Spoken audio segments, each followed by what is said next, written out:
welcome to another episode of the Perry Thomas Show. I'm your host and voice of Fighting Tiger football, Colin Sheffield. It was a tough one at home here for homecoming. The Faulkner Eagles came in and beat the Tigers 49-17. But I'll tell you one thing, Coach Thomas, that crowd was electric, and it gave an atmosphere that we haven't had in quite some time. Yeah, it's been great crowds this season, and then, of course, homecoming and so forth. That you had the 35th year of football, 30th year band, and had just a lot of people there, and it was an exciting crowd. And it's unfortunate that we didn't have our best performance. Faulkner had their best performance, and we didn't, which is very unfortunate because we had put some good contests together, even in the losses the last couple of weeks. But it was still a dynamic crowd, very exciting, loved it. It was great for recruits and great energy for all. So your fifth straight week of football, I know we talked about it a little bit after the game, but I thought we'd elaborate a little bit on it now. It's your fifth straight week. You go 10 straight weeks this season, no bye week. What does that do to your football team? Is that, something, you have to deal with your injuries, you have to deal with just regular wear and tear of football, so on and so forth. Well, it's very tough. It's tough, and it's we're not the only ones facing a situation like that. Some people have to go 8 weeks and 9 weeks and different things like that. But 10 straight is tough. Your body gets worn down, but even more than that, your mind gets worn down. Mentally, and those emotions of being up every week. And you just played the number 3 ranked team in the nation to a touchdown the week before, so you're gonna have a tendency sometimes to have a little letdown. And you want to guard against that. When you got mature teams, they know that, so they can kind of guard against it a little bit. When you're still a little young, that's a tough thing to deal with. And when you factor in the next thing of you just being worn down anyway, then I think it makes for a difficult time. And during those times, you got to rely on your guts and your fundamentals a little bit. You got to rely on your techniques to get things down and draw energy from the crowd and so forth. And we struggled doing that the other day for whatever reason. But it is demanding on your body. It's demanding on your mind. And as coaches, we have to be creative in what we do. So, with us, coming into the game the week before, I'd already discussed it with the staff. I told them, look, win or lose, we're probably going to take Sunday off. And where our schedule works with football, the way we do things here is we have a game on Saturday, and then as a staff, we'll come in Sundays and clean up things and get ready. But the players will come in 3 to 4 or 3 to 5 basically for weightlifting and study hall. And then they have a break for dinner, and then they'll come back in for film sessions and meetings 6:30, and then we're on the field 8:30 to 9:30 where we kind of working the lactic acid out, doing a little light running, doing a little install and some kicking game stuff, nothing very serious. And then we completely take Monday off except for classes with the players. The coaching staff is in obviously working, game plan and so forth. And that's the way we kind of do it, just to get the bodies refreshed. So I'd already told the staff the week before that we was going to probably take Sunday off with the guys and give them that mental day off. And hopefully, that's going to do us some good. And I told them, this is your open week. That Sunday is your open week. So hopefully that's going to do us some good, get us refreshed a little bit, come back to, with some energy, and have a great week. We'll take a look at the box score and some of the big players for that game. The Tigers lose 49-17, but Trey Bass with 66 yards, so a little bit of a low rushing total for him, but still one touchdown in there. I believe that was the one to tie the game up. And then Luke Shepperson, 12 catches, 105 yards, 1 touchdown. He does it again. Really, probably could have had 2 touchdowns, just that one slipped through his hands. Right. And then Devin Neely, the kicker, the career-long 50-yard field goal right there at the half to make it just an 11-point game. So it seemed like it was starting to swing back in the right direction. That 50-yard field goal was directly into the wind, and he had plenty of boot. No doubt about it. We questioned because we were kicking into the wind if we could get there, but it was worth a shot, and we felt like we get some points before half, then this thing's in reach, and we can go ahead and make a big run in the second half. So that was huge for him to step up and nail that thing. Great confidence builder as the season goes on. Our rushing game, as you can see by Trey's numbers, it's been stagnant the last 3 weeks, and we thought we would have a really solid rushing team this year, and early on we did, but we got to figure out what we need to do to get it going again. And then Luke had a big game. Luke and Patrick, those guys are pretty steady catching the football. And we're at our best when we have a good control passing game. We can throw those little screens on the outside, and what those things do is they bite people up and they make people think about what you're going to do in coverage. Then we can hit them in those 8 to 10 yard routes and 5 yard routes. Every once in a while, take a shot. But, we're not at our best when we have to just take shots. And, we're not at our best when we can't run the football a little bit. We don't have to be able to run for 200 yards in the game, but we have to be able to keep you off balance a little bit, so you can't just do lines, twists, and different things like that to stop the pass. So we have to get back to some of that stuff a little bit. And, the good thing about it is we can do that. The tough thing about it is every team we play is going to be tough. The defense came out, they were just extremely good against Lindsey Wilson. And then they come in Faulkner. They struggled on that first drive. Faulkner really hammered it home on that first drive. I believe it was about 11 plays and 80 yards for that touchdown. But then the Tigers came back out and responded. Dante Knox comes up with the big pick. And you start to think, okay, this defense has got its footing in a little bit. But then it just kind of seemed like it started to slip away again, especially with receivers that are 6'4", 200 pounds, and your secondary, you have a few guys that are 5'10", 6 foot, so you're giving up 4 inches. Yeah, I really think the size didn't factor in as much as we thought it would. A couple of fade balls or goal balls on the sideline it did, but the big thing is we just weren't fundamental. So when you put the lack of emotion, just being a little flat and dead, with the lack of fundamentals, then you're gonna have a tough night. And we wasn't fundamentals on the run. We weren't fitting our lanes well, getting our fits properly. We weren't squeezing and crossing blocks. And then in our coverage, we gave up the skinny post or the slant, if you will. Then once you hit that slant, now you can get slant and goals and go balls. And we just wasn't the fundamental team we had been. You throw those routes, you're gonna hit them sometimes. As a DB, I'm going to give up a TD every once in a while. You'd like to be cocky enough to think it never happened, but it's going to happen, right? And the unfortunate thing about DB is kind of like a quarterback throwing a pick. Everybody knows who does it. A lineman give up a sack, you don't know exactly which lineman gave it up.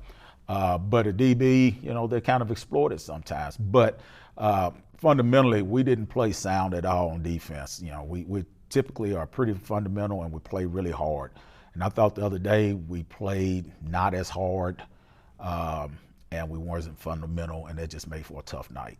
It was a tough night for sure. Well, we're going to go ahead and step away for a quick break, but before we do, we'll leave you with the CPR call of the game, Devin Neely's 50-yard field goal, and we'll be back with running backs coach Byron Kennedy when we come back on the Perry Thomas Show here on the CU Sports Network. We'll be at the 40, so it'll be about a 50-yard field goal from Devin Neely.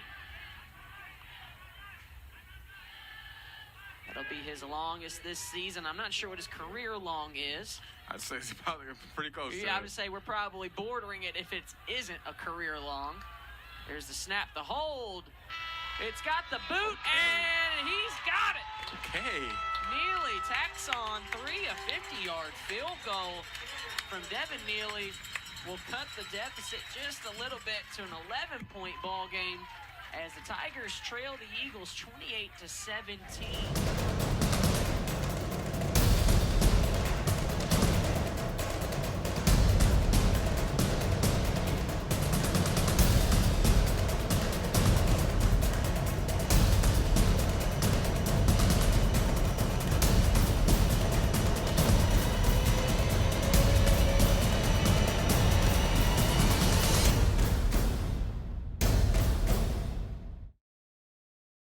Hey, Bobo, do trees tell each other stories?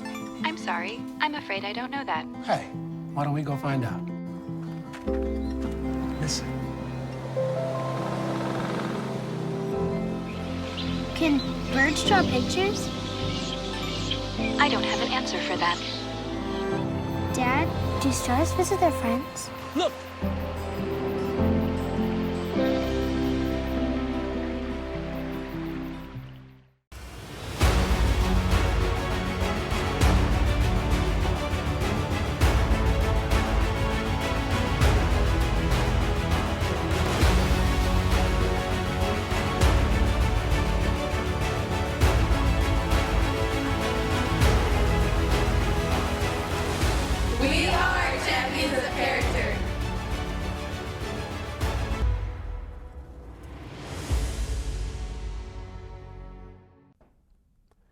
Welcome back to the Perry Thomas Show. With me, I have the running backs coach for Campbellsville, Coach Byron Kennedy. Coach Kennedy, how are you doing today? Doing well, Colin. How's everything going? Doing fantastic. Good as good. always. Glad to have Good. you in the seat for your first time. It's your first season as coach at Campbellsville. How's this transition been for you? You started at PRP.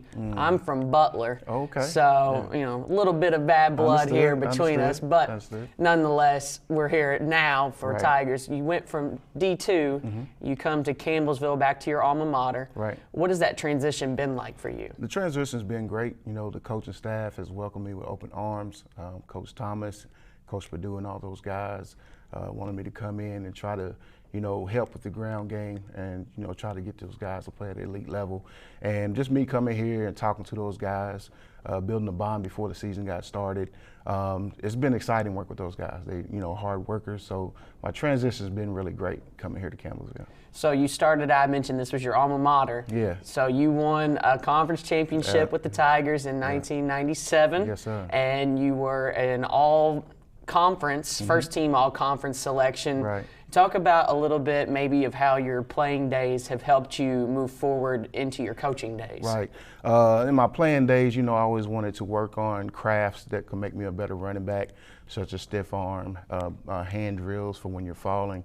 Always ball security, which is the most important as a running back, and just always working to get vertical. You know, just working agility drills on my feet so I can get vertical.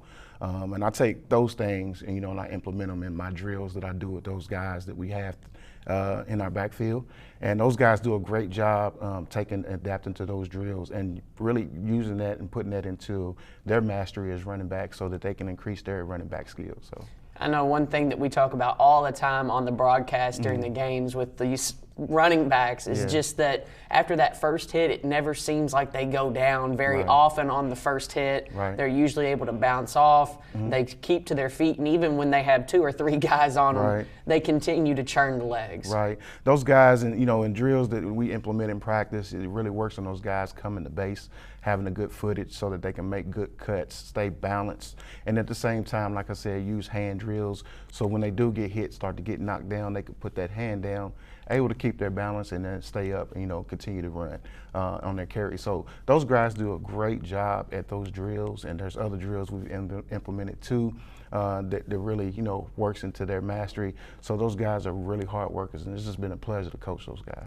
You've had a 3-headed monster, really got cut short off the first game to really a 2-headed monster, losing C.A. Collins. Right. But Trey Bass and Archulus Smith have been absolutely fantastic for this run game.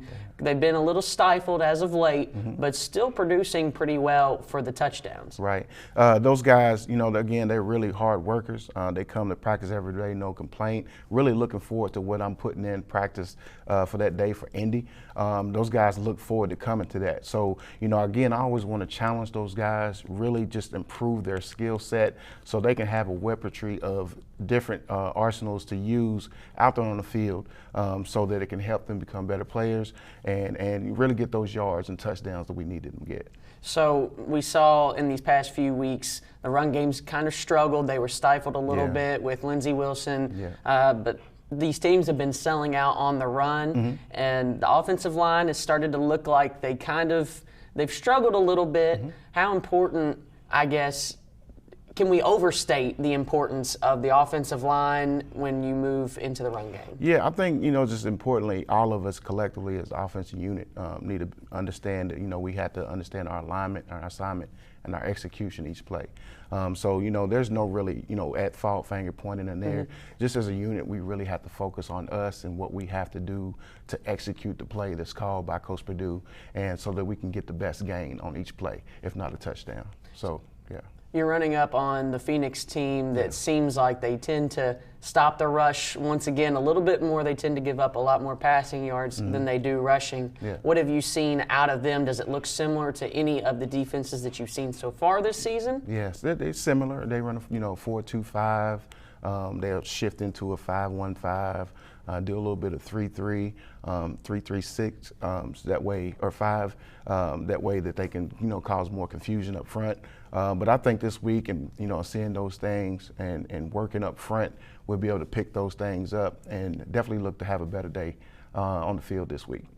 So what have you enjoyed most about coming back to coach here at your alma mater? Just the growth in the university has been awesome. You know, when I played here, you know, we had the field with the hump in the middle. You know, had to draw our own lines every week, which I assisted with that in work study. And then, you know, had a smaller stadium, so to speak.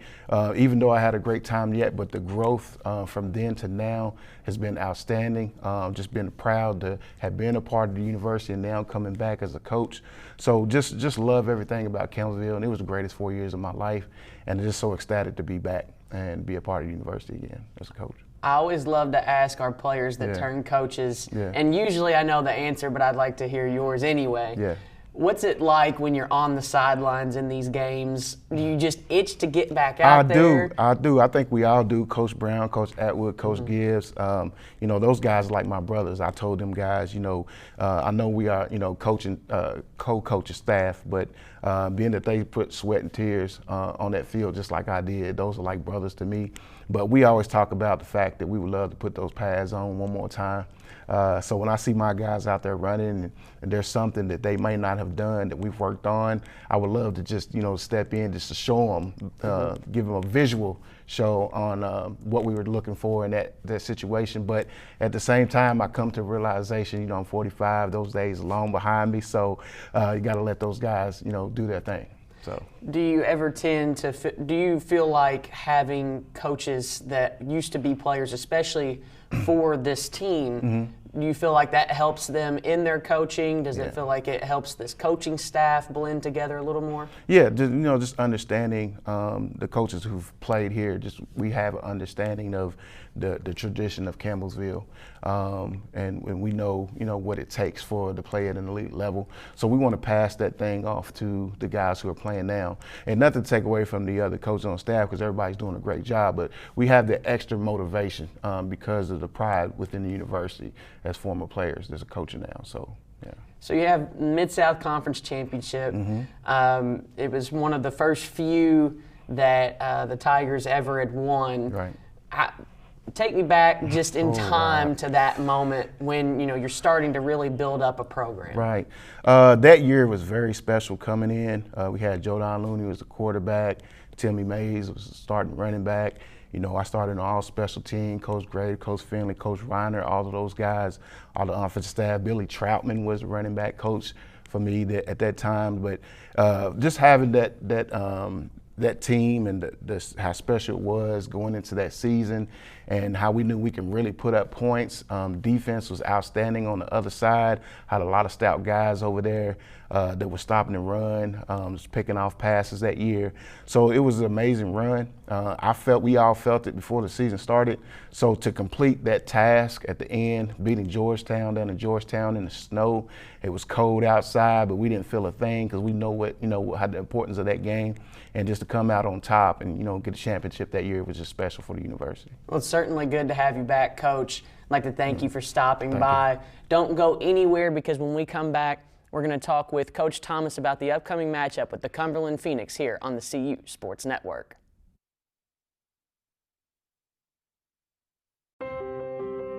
When I first saw Turtle, my heart was full. Now anything but lonely. We had this deep connection, this heart connection. He just wants to be close to you and part of your life. Every day with Turtle is a perfect day. When I'm holding her, it makes me feel calmer. I think everything he does shows how much he loves us. When we adopt a shelter pet, We discover they're a little bit of a lot of things, But they're all pure love.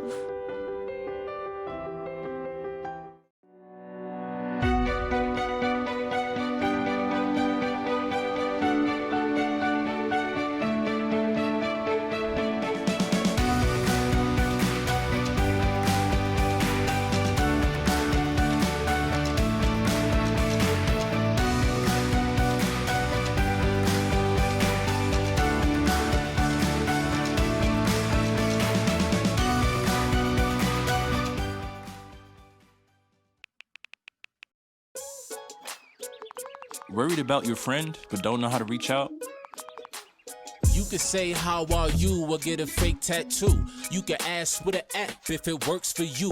You can chat with them in VR. It's all good if you think you should check in. Yeah, you should. Whatever gets you talking. Reach out to a friend about their mental health. Whatever gets you talking. Learn how you can help at seizetheawkward.org.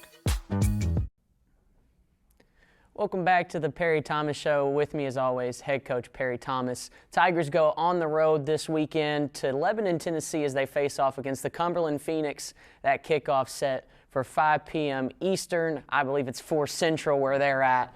But you can join us for radio coverage on 88.7 The Tiger. And I believe Cumberland Phoenix has some of their stuff. But if you'd like to listen to me and Brett Sal as we go on the road, join us on 88.7 The Tiger. Coach Thomas, the Phoenix have had a little bit of the same kind of season. They started out hot their first 2 games and now on a little bit of a slide, but they've played, very good opponents here in the back 3 and a huge defensive matchup against UC. I believe that was a 10-6 affair. 10-6. Yeah, so or what are you seeing on the film? Are you seeing, the fact that when I look at the stats, they look like a double threat team that, they seem pretty balanced on the attack. Is that what the film shows? Yeah, they have a redshirt freshman quarterback that's basically, he's fearless.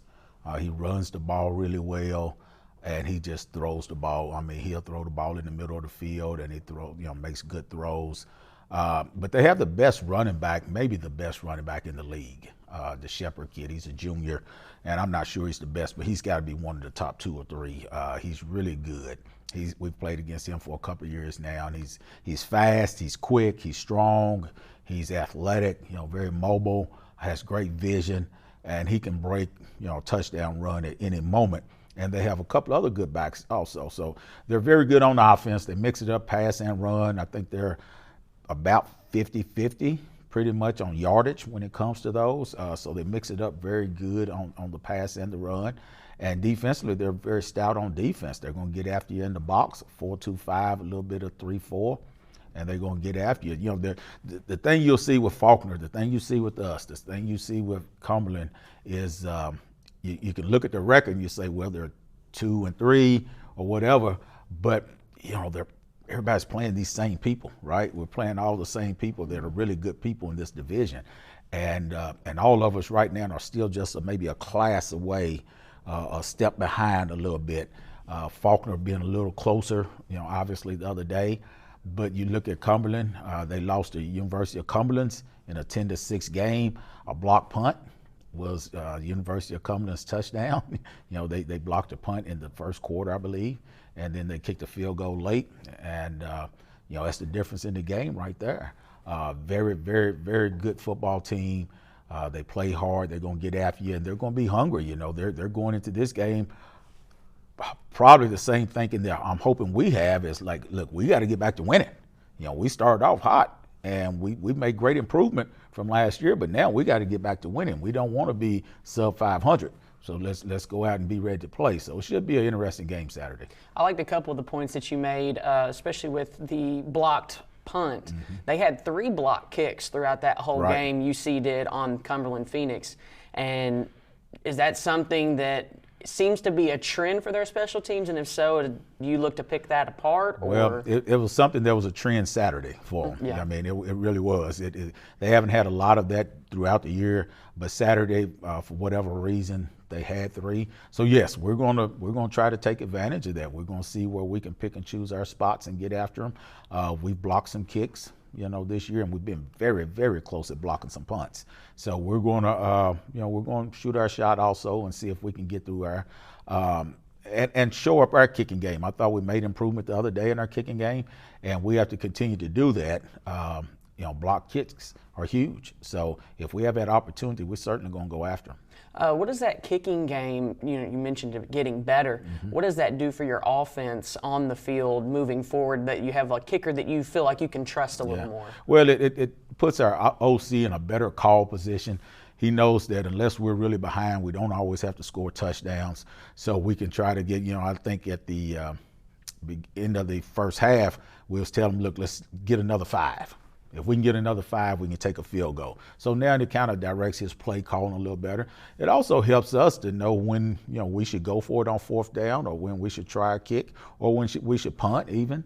You know, if we can trust our kicking game, then it helps us offensively and defensively from the decisions I can make on when we want to try some things. You know, and you know, we know that with Arlene, he can punt the snot out of the ball. You know, he booms them. Now we got to get our returns on our punts better. We got to get to where we're getting some yards. The other day in kicking game, we had a couple of decent returns, a couple not so, but a couple of decent ones. But we got to get more yardage out of our punt returns. But it's great knowing that we can line up and kick a 50-yard field goal. Now, that doesn't mean we're going to hit them every time. But, you know, we won a game here 15-12 over a team where we kicked 5 field goals to win the game. 3 of them over 50 yards, 1 for 55. So if you can kick those field goals, you got a chance to win some games. So the Phoenix defense held UC to 3 points overall, the touchdown coming from special teams. This offense has kind of been a little bit sluggish as of late. They haven't been able to run the ball as well. Teams have been selling out, stopping that run.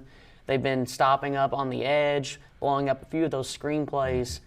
Do you see that being an issue moving forward, or? Well, I think the first thing we have to do, again, is because we still have such youth in that box, period, on offense, but especially in that box, is we have to continue to fix us. You know, we have to look at why our team's doing this. Now, sometimes they're loading their safeties down and flying down, so forth, but sometimes it's just we're not getting on blocks, we're not hitting the right place, or our running back's not hitting the hole at the right spot. So we have to fix us first.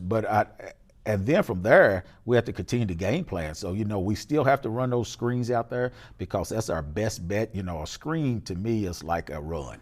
So most of the time you're trying to get 3 to 4 yards. Every once in a while you're going to break them, but you're trying to get 3 to 4 yards. Well, yeah, they'll come up and bust them sometimes, just like they'll tackle you in the backfield on the run sometimes. But you can't stop doing them. You got to keep doing that because then that opens up your passing game and their pursuit on the run. So the other day, it's a prime example, I think we ran an outside zone play and Trey Bass scores on it in the first quarter. Well, part of the reason for that, though, is that now these people on that perimeter can't just fly because they're used to seeing that little bit of motion and we throw a screen off of it. Or they see that little bit of motion and we throw a bootleg or something off of it. So you have to continue to do those things just to set up your game plan.